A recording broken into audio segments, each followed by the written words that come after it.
We had slept an hour and a half and missed all the scenery. I did not need anybody to tell me that. If I had been a girl, I could have cursed for vexation. As it was, I woke up the agent and gave him a piece of my mind. Instead of being humiliated, he only upbraided me for being so wanting in vigilance. He said he had expected to improve his mind by coming to Europe, but a man might travel to the ends of the earth with me and never see anything, for I was manifestly endowed with the very genius of ill luck. He even tried to get up some emotion about that poor courier who never got a chance to see anything on account of my heedlessness. But when I thought I had borne about enough of this kind of talk, I threatened to make Harris tramp back to the summit and make a report on that scenery, and this suggestion spiked his battery. We drove sullenly through Brienz, dead to the seductions of its bewildering array of Swiss carvings and the clamorous hoo-hooing of its cuckoo clocks, and had not entirely recovered our spirits when we rattled across a bridge over the rushing Blue River and entered the pretty town of Interlaken. It was just about sunset, and we had made the trip from Lucerne in 10 hours. Chapter 32. The Jungfrau, the Bride, and the Piano. We located ourselves at the Jungfrau Hotel, one of those huge establishments which the needs of modern travel have created in every attractive spot on the continent. There was a great gathering at dinner, and as usual, one heard all sorts of languages. The table d'hôte was served by waitresses dressed in the quaint and comely costume of the Swiss peasants. This consists of a simple gros de laine, trimmed with ashes of roses, with overskirt of scare blue venter Saint Gris, cut bias on the off side, with facings of petit polonaise and narrow insertions of pate de foie gras backstitched to the messie and knee in the form of a jus d'esprit. It gives to the wearer a singularly piquant and alluring aspect. One of these waitresses, a woman of 40, had side whiskers reaching halfway down her jaws. They were 2 fingers broad, dark in color, pretty thick, and the hairs were an inch long. One sees many women on the continent with quite conspicuous mustaches, but this was the only woman I saw who had reached the dignity of whiskers. After dinner, the guests of both sexes distributed themselves about the front porches and the ornamental grounds belonging to the hotel to enjoy the cool air. But as the twilight deepened toward darkness, they gathered themselves together in that saddest and solemnest and most constrained of all places, the great blank drawing-room which is the chief feature of all continental summer hotels.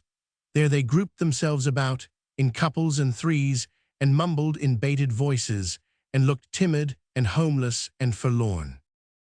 There was a small piano in this room, a clattery, wheezy, asthmatic thing, certainly the very worst miscarriage in the way of a piano that the world has seen.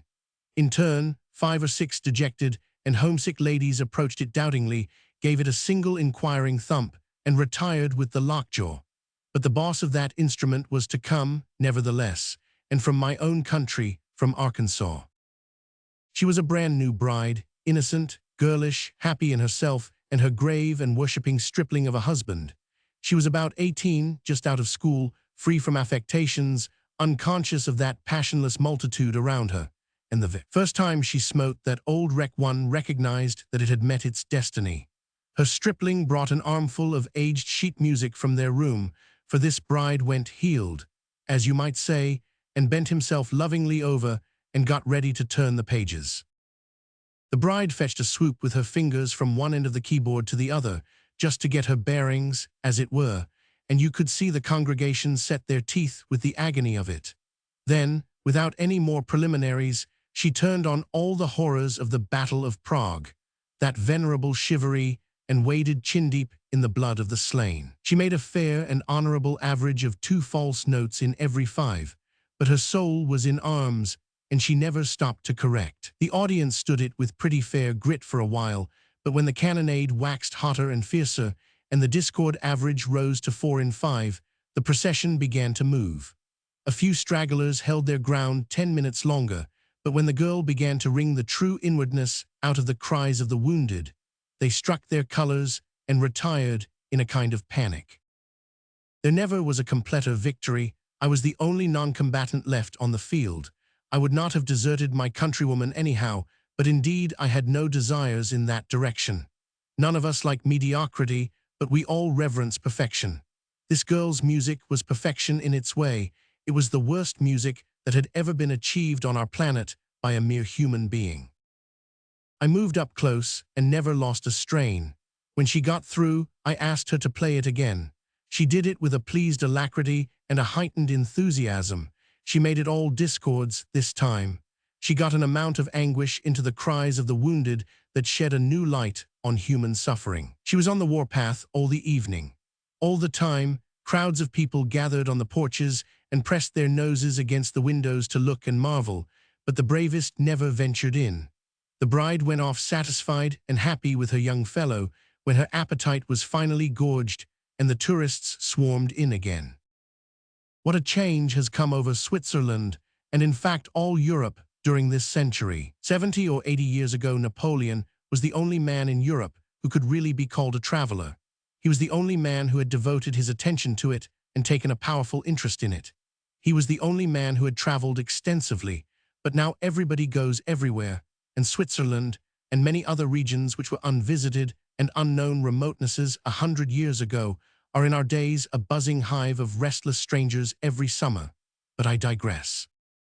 In the morning, when we looked out of our windows, we saw a wonderful sight.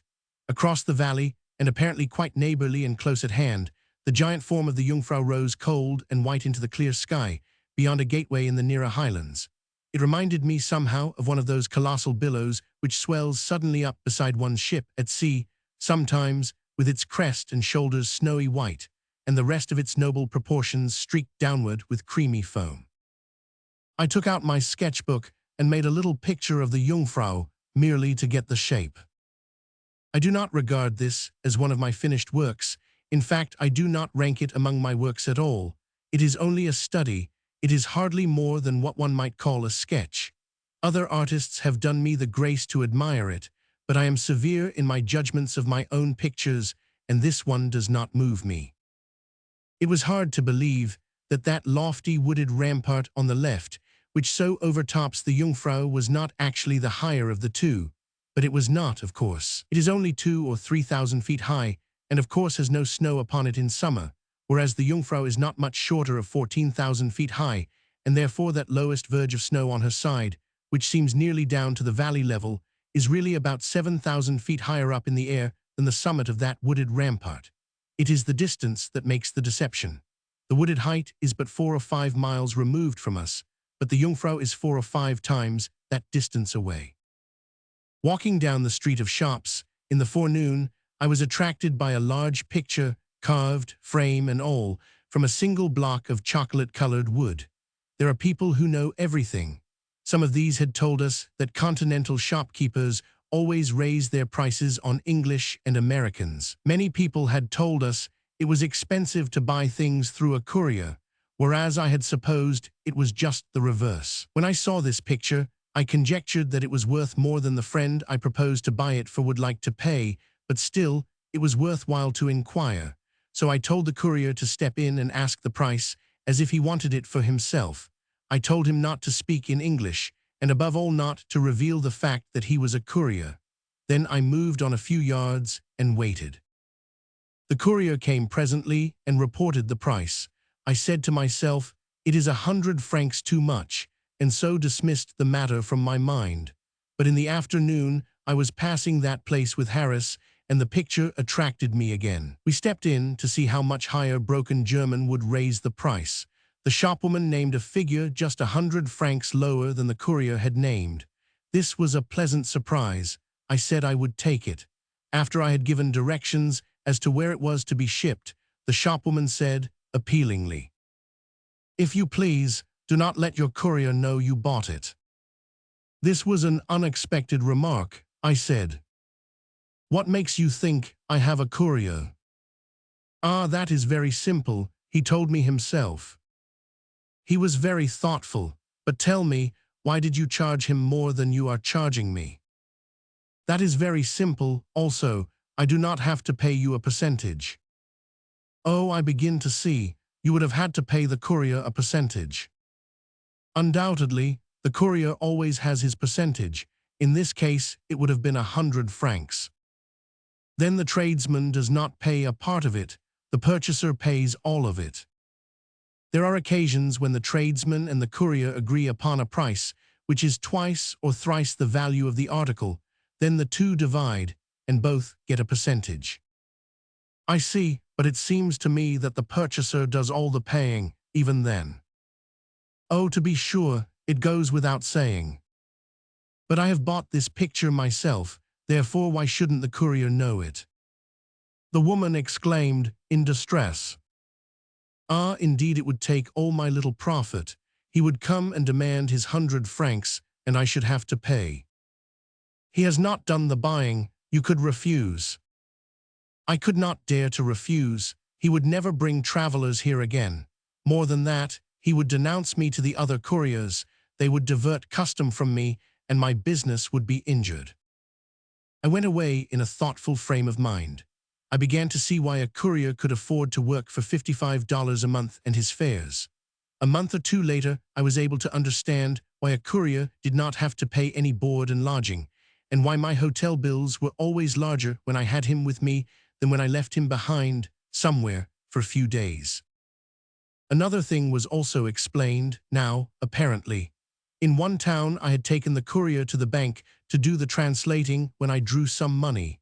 I had sat in the reading room till the transaction was finished. Then a clerk had brought the money to me in person and had been exceedingly polite, even going so far as to precede me to the door and holding it open for me and bow me out as if I had been a distinguished personage.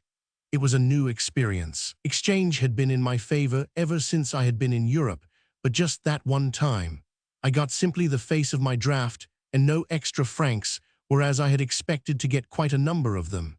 This was the first time I had ever used the courier at the bank.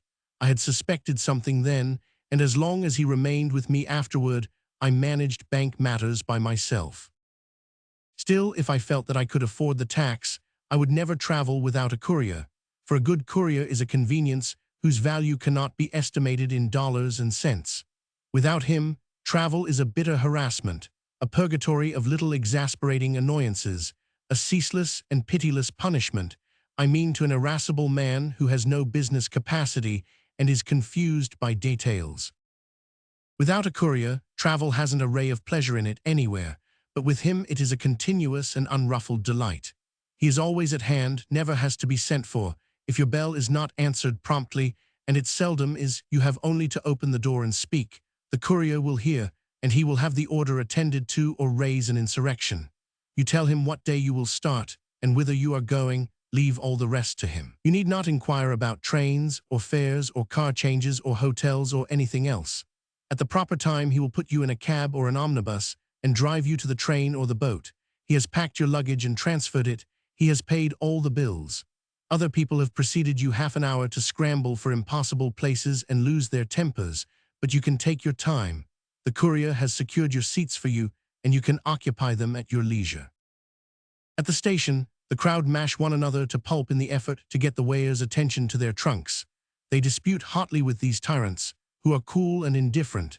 They get their baggage billets at last, and then have another squeeze and another rage over the disheartening business of trying to get them recorded and paid for, and still another over the equally disheartening business of trying to get near enough to the ticket office to buy a ticket. And now, with their tempers gone. To the dogs, they must stand penned up and packed together, laden with wraps and satchels and shawl straps, with the weary wife and babies in the waiting room till the doors are thrown open, and then all hands make a grand final rush to the train, find it full, and have to stand on the platform and fret until some more cars are put on. They are in a condition to kill somebody by this time. Meantime, you have been sitting in your car, smoking, and observing all this misery in the extremest comfort. On the journey, the guard is polite and watchful, won't allow anybody to get into your compartment, tells them you are just recovering from the smallpox and do not like to be disturbed, for the courier has made everything right with the guard. At way stations, the courier comes to your compartment to see if you want a glass of water or a newspaper or anything. At eating stations, he sends luncheon out to you, while the other people scramble and worry in the dining rooms. If anything breaks about the car you are in, and a station master proposes to pack you and your agent into a compartment with strangers, the courier reveals to him confidentially that you are a French duke born deaf and dumb, and the official comes and makes affable signs that he has ordered a choice car to be added to the train for you. At custom houses the multitude file tediously through, hot and irritated, and look on while the officers burrow into the trunks and make a mess of everything, but you hand your keys to the courier and sit still. Perhaps you arrive at your destination in a rainstorm at 10 at night. You generally do. The multitude spend half an hour verifying their baggage and getting it transferred to the omnibuses, but the courier puts you into a vehicle without a moment's loss of time, and when you reach your hotel, you find your rooms have been secured 2 or 3 days in advance. Everything is ready. You can go at once to bed. Some of those other people will have to drift around to 2 or 3 hotels in the rain before they find accommodations. I have not set down half of the virtues that are vested in a good courier, but I think I have set down a sufficiency of them to show that an irritable man who can afford one and does not employ him is not a wise economist. My courier was the worst one in Europe, yet he was a good deal better than none at all. It could not pay him to be a better one than he was, because I could not afford to buy things through him. He was a good enough courier for the small amount he got out of his service. Yes, to travel with a courier is bliss. To travel without one is the reverse. I have had dealings with some very bad couriers, but I have also had dealings with one who might fairly be called perfection. He was a young Pollander named Joseph Envery. He spoke 8 languages and seemed to be equally at home in all of them. He was shrewd, prompt, posted, and punctual. He was fertile in resources and singularly gifted in the matter of overcoming difficulties. He not only knew how to do everything in his line, but he knew the best ways and the quickest. He was handy with children and invalids. All his employer needed to do was to take life easy and leave everything to the courier. His address is Care of Messrs. Gay and Son, Strand, London. He was formerly a conductor of Gay's tourist parties. Excellent couriers are somewhat rare. If the reader is about to travel, he will find it to his advantage to make a note of this one. Chapter 33. We climb far by buggy. The beautiful Giesbach Fall is near Interlaken, on the other side of the Lake of Brienz, and is illuminated every night with those gorgeous theatrical fires whose name I cannot call just at this moment. This was said to be a spectacle which the tourist ought by no means to miss. I was strongly tempted, but I could not go there with propriety, because one goes in a boat. The task which I had set myself was to walk over Europe on foot, not skim over it in a boat. I had made a tacit contract with myself. It was my duty to abide by it. I was willing to make boat trips for pleasure, but I could not conscientiously make them in the way of business.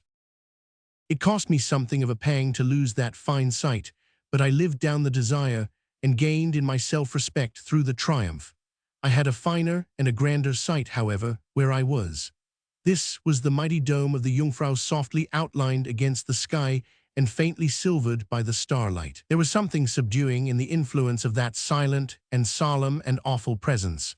One seemed to meet the immutable, the indestructible, the eternal, face to face, and to feel the trivial and fleeting nature of his own existence the more sharply by the contrast. One had the sense of being under the brooding contemplation of a spirit, not an inert mass of rocks and ice, a spirit which had looked down, through the slow drift of the ages, upon a million vanished races of men and judged them, and would judge a million more, and still be there, watching, unchanged and unchangeable, after all life should be gone and the earth have become a vacant desolation.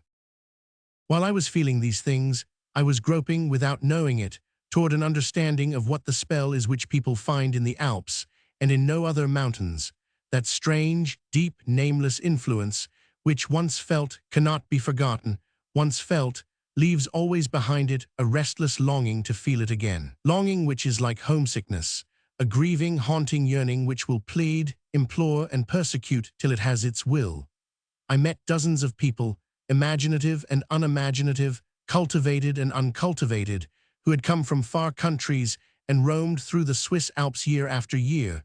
They could not explain why. They had come first, they said, out of idle curiosity, because everybody talked about it. They had come since because they could not help it, and they should keep on coming while they lived for the same reason. They had tried to break their chains and stay away, but it was futile. Now they had no desire to break them. Others came nearer formulating what they felt. They said they could find perfect rest and peace nowhere else when they were troubled. All frets and worries and chafings sank to sleep in the presence of the benignant serenity of the Alps. The great spirit of the mountain breathed his own peace upon their hurt minds and sore hearts, and healed them. They could not think base thoughts or do mean and sordid things here before the visible throne of God. Down the road of peace was a Kursaal, whatever that may be, and we joined the human tide to see what sort of enjoyment it might afford. It was the usual open-air concert in an ornamental garden, with wines, beer, milk, whey, grapes, etc. The whey and the grapes being necessaries of life to certain invalids whom physicians cannot repair, and who only continue to exist by the grace of whey or grapes. One of these departed spirits told me, in a sad and lifeless way, that there is no way for him to live but by whey, and dearly, dearly loved whey. He didn't know whey he did, but he did. After making this pun he died. That is the way it served him. Some other remains, preserved from decomposition by the grape system, told me that the grapes were of a peculiar breed, highly medicinal in their nature, and that they were counted out and administered by the grape doctors as methodically as if they were pills. The new patient, if very feeble, began with 1 grape before breakfast, took 3 during breakfast, a couple between meals, 5 at luncheon, 3 in the afternoon, 7 at dinner, 4 for supper, and part of a grape just before going to bed, by way of a general regulator. The quantity was gradually and regularly increased, according to the needs and capacities of the patient, until by and by you would find him disposing of his 1 grape per second all the day long, and his regular barrel per day. He said that men cured in this way, and enabled to discard the grape system, never afterward got over the habit of talking as if they were dictating to a slow amanuensis, because they always made a pause between each 2 words while they sucked the substance out of an imaginary grape. He said these were tedious people to talk with. He said that men who had been cured by the other process were easily distinguished from the rest of mankind, because they always tilted their heads back between every 2 words and swallowed a swig of imaginary whey. He said it was an impressive thing to observe 2 men who had been cured by the 2 processes engaged in conversation, said their pauses and accompanying movements were so continuous and regular that a stranger would think himself in the presence of a couple of automatic machines. One finds out a great many wonderful things by traveling if he stumbles upon the right person. I did not remain long at the Kursaal. The music was good enough, but it seemed rather tame after the cyclone of that Arkansas expert. Besides, my adventurous spirit had conceived a formidable enterprise, nothing less than a trip from Interlaken by the Gemmi and Visp clear to Zermatt on foot, so it was necessary to plan the details and get ready for an early start. The courier, this was not the one I have just been speaking of, thought that the portier of the hotel would be able to tell us how to find our way. And so it turned out. He showed us the whole thing on a relief map, and we could see our route, with all its elevations and depressions, its villages and its rivers, as clearly as if we were sailing over it in a balloon. A relief map is a great thing. The portier also wrote down each day's journey and the nightly hotel on a piece of paper, and made our course so plain that we should never be able to get lost without high-priced outside help. I put the courier in the care of a gentleman who was going to Lausanne, and then we went to bed, after laying out the walking costumes and putting them into condition for instant occupation in the morning.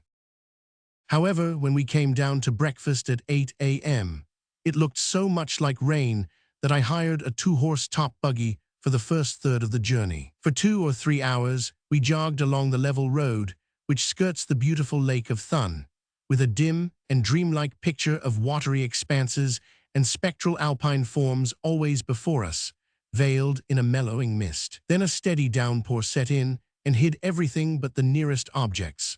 We kept the rain out of our faces with umbrellas and away from our bodies with the leather apron of the buggy, but the driver sat unsheltered and placidly soaked the weather in and seemed to like it. We had the road to ourselves, and I never had a pleasanter excursion. The weather began to clear while we were driving up a valley called the Quinthal, and presently a vast black cloudbank in front of us dissolved away and uncurtained the grand proportions and the soaring loftiness of the Bloomies Alp. It was a sort of breathtaking surprise, for we had not supposed there was anything behind that low-hung blanket of sable cloud but level valley. What we had been mistaking for fleeting glimpses of sky away aloft there were really patches of the Bloomies' snowy crest caught through shredded rents in the drifting pall of vapor. We dined in the inn at Fruithagen, and our driver ought to have dined there too, but he would not have had time to dine and get drunk both, so he gave his mind to making a masterpiece of the latter and succeeded. A German gentleman and his 2 young lady daughters had been taking their nooning at the inn, and when they left, just ahead of us, it was plain that their driver was as drunk as ours, and as happy and good-natured, too, which was saying a good deal. These rascals overflowed with attentions and information for their guests, and with brotherly love for each other. They tied their reins and took off their coats and hats so that they might be able to give unencumbered attention to conversation and to the gestures necessary for its illustration. The road was smooth. It led up and over and down a continual succession of hills, but it was narrow, the horses were used to it, and could not well get out of it anyhow, so why shouldn't the drivers entertain themselves and us? The noses of our horses projected sociably into the rear of the forward carriage, and as we toiled up the long hills our driver stood up and talked to his friend, and his friend stood up and talked back to him with his rear to the scenery. When the top was reached, and we went flying down the other side, there was no change in the program. I carry in my memory yet the picture of that forward driver, on his knees on his high seat, resting his elbows on its back, and beaming down on his passengers with happy eye and flying hair and jolly red face, and offering his card to the old German gentleman while he praised his hack and horses, and both teams were whizzing down a long hill with nobody in a position to tell whether we were bound to destruction or an undeserved safety.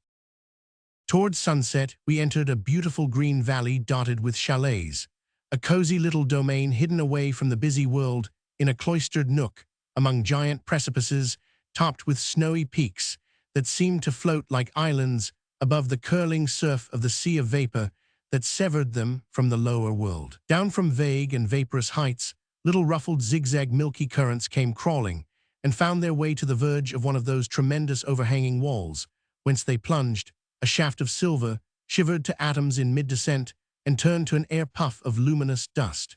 Here and there, in grooved depressions among the snowy desolations of the upper altitudes, one glimpsed the extremity of a glacier, with its sea-green and honeycombed battlements of ice. Up the valley, under a dizzy precipice, nestled the village of Kandersteg, our halting place for the night.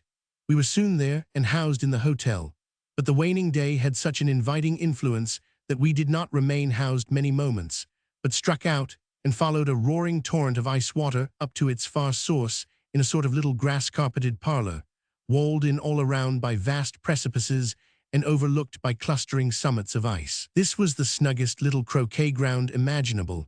It was perfectly level, and not more than a mile long by half a mile wide.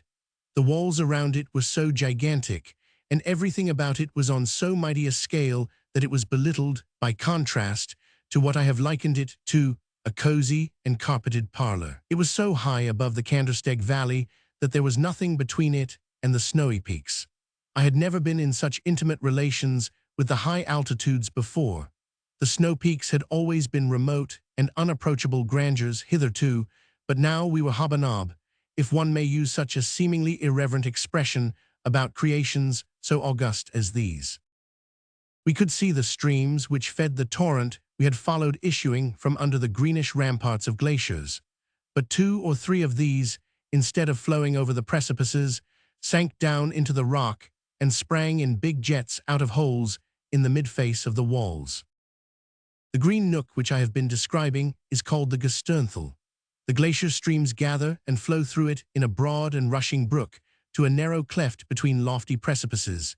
Here the rushing brook becomes a mad torrent and goes booming and thundering down toward Kandersteg, lashing and thrashing its way over and among monster boulders and hurling chance roots and logs about like straws. There was no lack of cascades along this route. The path by the side of the torrent was so narrow that one had to look sharp when he heard a cowbell and hunt for a place that was wide enough to accommodate a cow and a Christian side by side, and such places were not always to be had at an instant's notice. The cows wear church bells, and that is a good idea in the cows, for where that torrent is, you couldn't hear an ordinary cowbell any further than you could hear the ticking of a watch. I needed exercise, so I employed my agent in setting stranded logs and dead trees adrift, and I sat on a boulder and watched them go whirling and leaping head over heels down the boiling torrent. It was a wonderfully exhilarating spectacle. When I had had enough exercise, I made the agent take some by running a race with one of those logs. I made a trifle by betting on the log.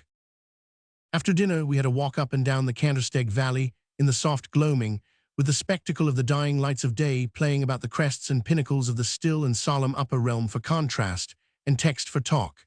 There were no sounds but the dulled complaining of the torrent and the occasional tinkling of a distant bell. The spirit of the place was a sense of deep, pervading peace.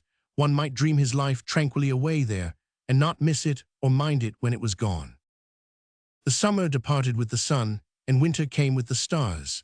It grew to be a bitter night in that little hotel, backed up against a precipice that had no visible top to it, but we kept warm and woke in time in the morning to find that everybody else had left for Jemmy 3 hours before, so our little plan of helping that German family, principally the old man, over the pass, was a blocked generosity. Chapter 34. The world's highest pig farm. We hired the only guide left to lead us on our way.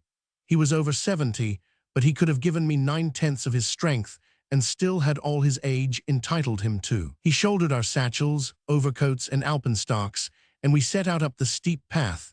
It was hot work. The old man soon begged us to hand over our coats and waistcoats to him to carry, too, and we did it. One could not refuse so little a thing to a poor old man like that. He should have had them if he had been 150.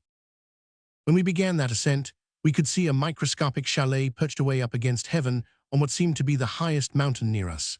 It was on our right, across the narrow head of the valley, but when we got up abreast it on its own level, mountains were towering high above on every hand, and we saw that its altitude was just about that of the little Gesternthal which we had visited the evening before. Still, it seemed a long way up in the air, in that waste and lonely wilderness of rocks. It had an unfenced grass plot in front of it, which seemed about as big as a billiard table, and this grass plot slanted so sharply downward, and was so brief, and ended so exceedingly soon at the verge of the absolute precipice, that it was a shuddery thing to think of. A person's venturing to trust his foot on an incline so situated at all. Suppose a man stepped on an orange peel in that yard, there would be nothing for him to seize, nothing could keep him from rolling. 5 revolutions would bring him to the edge, and over he would go. What a frightful distance he would fall, for there are very few birds that fly as high as his starting point. He would strike and bounce 2 or 3 times on his way down, but this would be no advantage to him. I would as soon take an airing on the slant of a rainbow as in such a front yard. I would rather, in fact, for the distance down would be about the same, and it is pleasanter to slide than to bounce. I could not see how the peasants got up to that chalet. The region seemed too steep for anything but a balloon.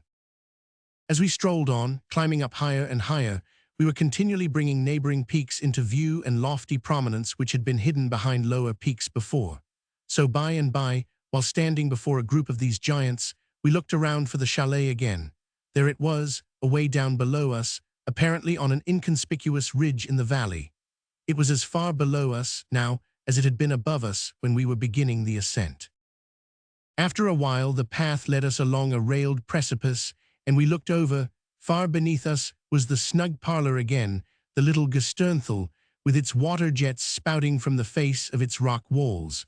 We could have dropped a stone into it. We had been finding the top of the world all along, and always finding a still higher top stealing into view in a disappointing way just ahead. When we looked down into the Gesternthal, we felt pretty sure that we had reached the genuine top at last, but it was not so. There were much higher altitudes to be scaled yet. We were still in the pleasant shade of forest trees. We were still in a region which was cushioned with beautiful mosses and aglow with the many-tinted luster of innumerable wild flowers. We found, indeed, more interest in the wild flowers than in anything else. We gathered a specimen or two of every kind which we were unacquainted with, so we had sumptuous bouquets. But one of the chief interests lay in chasing the seasons of the year up the mountain and determining them by the presence of flowers and berries which we were acquainted with. For instance, it was the end of August at the level of the sea. In the Kandersteg Valley at the base of the pass, we found flowers which would not be due at the sea level for 2 or 3 weeks. Higher up, we entered October and gathered fringed gentians. I made no notes and have forgotten the details, but the construction of the floral calendar was very entertaining while it lasted.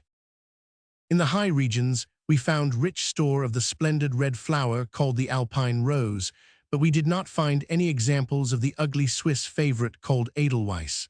Its name seems to indicate that it is a noble flower and that it is white. It may be noble enough, but it is not attractive and it is not white. The fuzzy blossom is the color of bad cigar ashes and appears to be made of a cheap quality of gray plush. It has a noble and distant way of confining itself to the high altitudes, but that is probably on account of its looks. It apparently has no monopoly of those upper altitudes, however, for they are sometimes intruded upon by some of the loveliest of the valley families of wild flowers. Everybody in the Alps wears a sprig of Edelweiss in his hat. It is the native's pet and also the tourist's. All the morning, as we loafed along, having a good time, other pedestrians went staving by us with vigorous strides, and with the intent and determined look of men who were walking for a wager. These wore loose knee breeches, long yarn stockings, and hobnailed high-laced walking shoes. They were gentlemen who would go home to England or Germany and tell how many miles they had beaten the guidebook every day. But I doubted if they ever had much real fun, outside of the mere magnificent exhilaration of the tramp through the green valleys and the breezy heights, for they were almost always alone, and even the finest scenery loses incalculably when there is no one to enjoy it with. All the morning, an endless double procession of mule-mounted tourists filed past us along the narrow path, the one procession going, the other coming. We had taken a good deal of trouble to teach ourselves the kindly German custom of saluting all strangers with doffed hat, and we resolutely clung to it that morning, although it kept us bareheaded most of the time and was not always responded to. Still, we found an interest in the thing, because we naturally liked to know who were English and Americans among the passers-by. All continental natives responded, of course, so did some of the English and Americans, but, as a general thing, these two races gave no sign. Whenever a man or a woman showed us cold neglect, we spoke up confidently in our own tongue and asked for such information as we happened to need, and we always got a reply in the same language. The English and American folk are not less kindly than other races, they are only more reserved, and that comes of habit and education. In one dreary, rocky waste, away above the line of vegetation, we met a procession of 25 mounted young men, all from America. We got answering bows enough from these, of course, for they were of an age to learn to do in Rome as Rome does, without much effort. At one extremity of this patch of desolation, overhung by bare and forbidding crags, which husbanded drifts of everlasting snow in their shaded cavities, was a small stretch of thin and discouraged grass, and a man and a family of pigs were actually living here in some shanties. Consequently, this place could be really reckoned as property. It had a money value and was doubtless taxed. I think it must have marked the limit of real estate in this world. It would be hard to set a money value upon any piece of earth that lies between that spot and the empty realm of space. That man may claim the distinction of owning the end of the world, for if there is any definite end to the world, he has certainly found it. From here forward, we moved through a storm-swept and smileless desolation. All about us rose gigantic masses, crags, and ramparts of bare and dreary rock, with not a vestige or semblance of plant or tree or flower anywhere, or glimpse of any creature that had life. The frost and the tempests of unnumbered ages had battered and hacked at these cliffs, with a deathless energy, destroying them piecemeal. So all the region about their bases was a tumbled chaos of great fragments which had been split off and hurled to the ground. Soiled and aged banks of snow lay close about our path. The ghastly desolation of the place was as tremendously complete as if Doré had furnished the working plans for it. But every now and then, through the stern gateways around us, we caught a view of some neighboring majestic dome, sheathed with glittering ice, and displaying its white purity at an elevation compared to which ours was groveling and plebeian, and this spectacle always chained one's interest and admiration at once, and made him forget there was anything ugly in the world.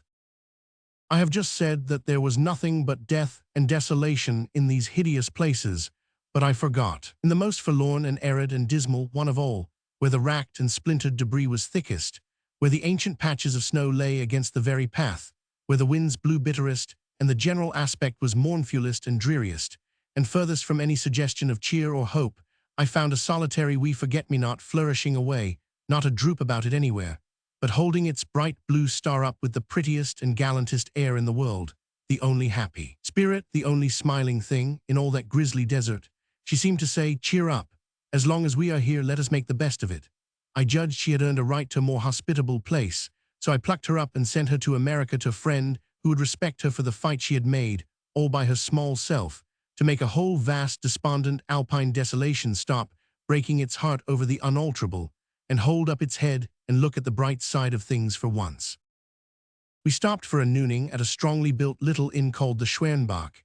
It sits in a lonely spot among the peaks, where it is swept by the trailing fringes of the cloudrack, and is rained on, and snowed on, and pelted and persecuted by the storms nearly every day of its life.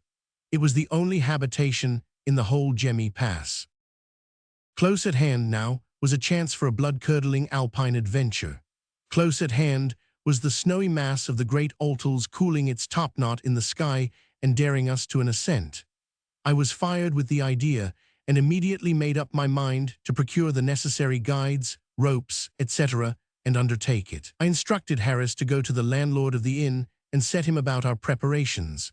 Meantime, I went diligently to work to read up and find out what this much-talked-of mountain climbing was like, and how one should go about it, for in these matters I was ignorant. I opened Mr. Hinchliffe's Summer Months Among the Alps, published, and selected his account of his ascent of Monte Rosa. It began. It is very difficult to free the mind from excitement on the evening before a grand expedition.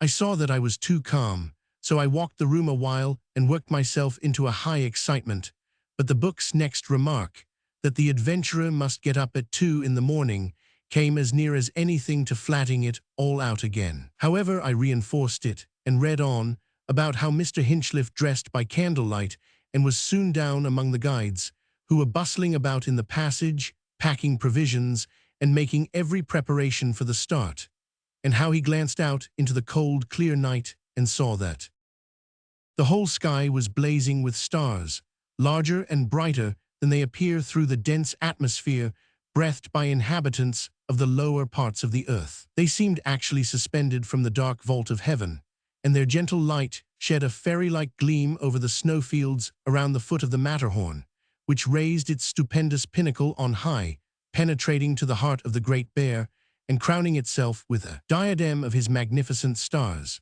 Not a sound disturbed the deep tranquility of the night, except the distant roar of streams which rush from the high plateau of the St. Theodule Glacier and fall headlong over precipitous rocks till they lose themselves in the mazes of the Gorner Glacier.